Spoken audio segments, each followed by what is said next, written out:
беше в своя разцвет.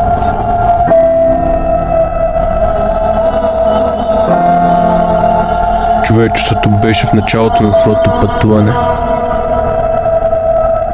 Ние изграждахме първите си цивилизации. Откривахме нови технологии. И започнахме да разбираме света около нас.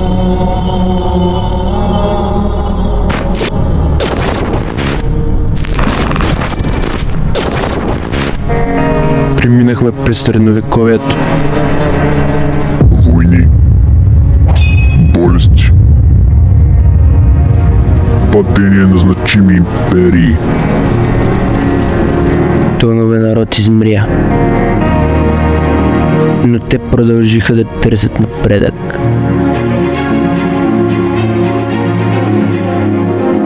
Строяха замъци. Развиваха науката и изкуството. Те се развиваха. Мис.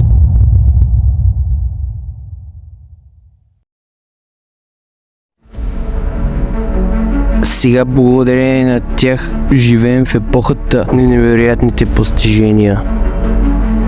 Пътуваме до космоса.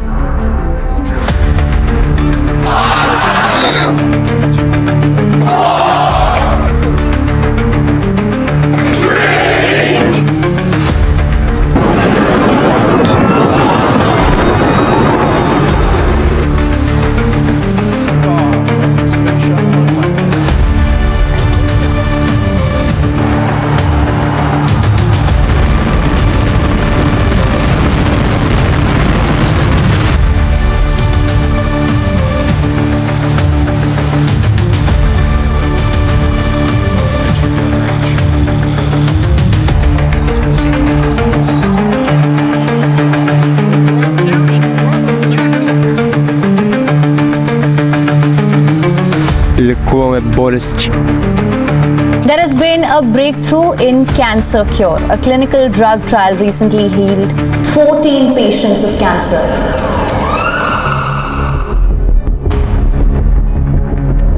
Пациентите получаваха всичко, от което се нуждаеха. Операции, терапии, лекарства. Свързваме се с хора от другата страна на света с натискането на само един бутон.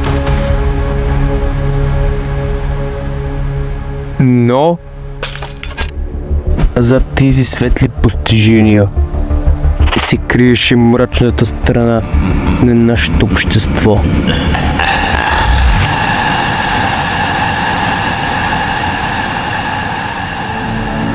Дълбоко в нас седеше едно чувство на нещастие. Отвън изглеждахме нормално. Отвътре обаче ние Се разпадахме.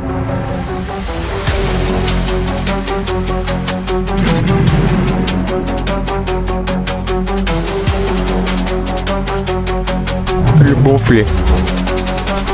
Не. Омраза. Завист. Алчност. Егоизъм. Гняв. Злобата завладя сърцата ни. Направи ги по-здрави от камък. Разума ни беше неусетно превзет, стимулиран от всякакви зависимости. Наркотици, алкохол, цигари, захар, високите скорости по пътищата, зависимостта от хазарт, телевизия, компютри. Всяка една дейност беше превърната просто в машина за пари. Известността и материалната изгода станаха главни приоритети в животите ни. Родители под тревога, причината мода сред децата да си правят опасни селфи от високи, необезопасени сгради.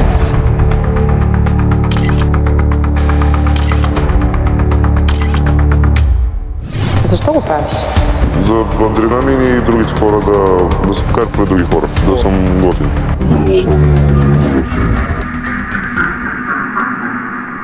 А пък свободата беше средството, с което защитава от действията си.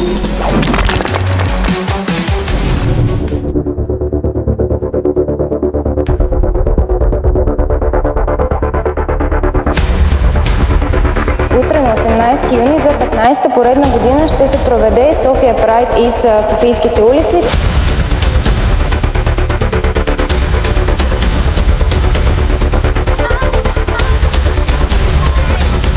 Да толкова много свободни хора на едно място, които се чувстват сейф, да бъдат себе си. Бъдат себе си.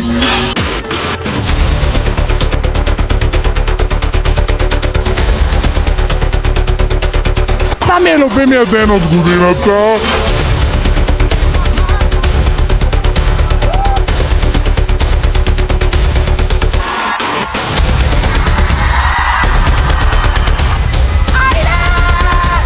Всеки да може да бъде такъв какъвто иска. Какво е за теб свобода? Което е тук в момента, което го виждаш.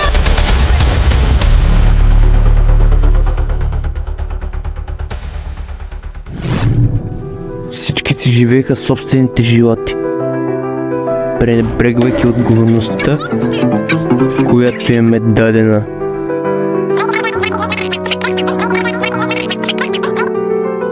Те с всеки изминал ден, малко по малко, се самоунищожаваха.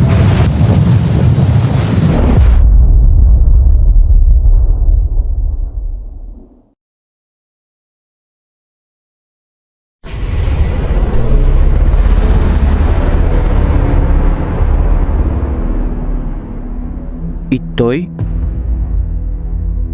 това го виждаше. Разбираше. Приемаше го. Но не за правилно, а за проблем. Знаеше, че ако не направи нещо, нещата ще продължават да се влошават. И той с това не можеше да се примири. Беше готов да игнорира мъката, трудностите, страданието, обидите, за да се опита да помогне на някой от тях.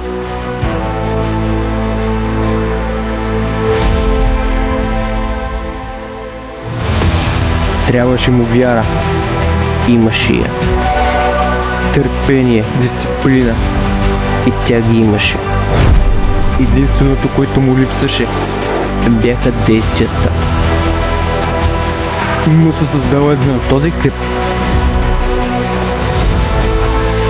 Той и тях осъществи. Сега вече нищо на света не можеше да го спре.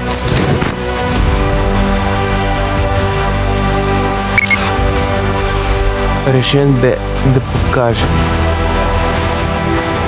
на какво е способно едно нормално човешко животно. Здрав разум.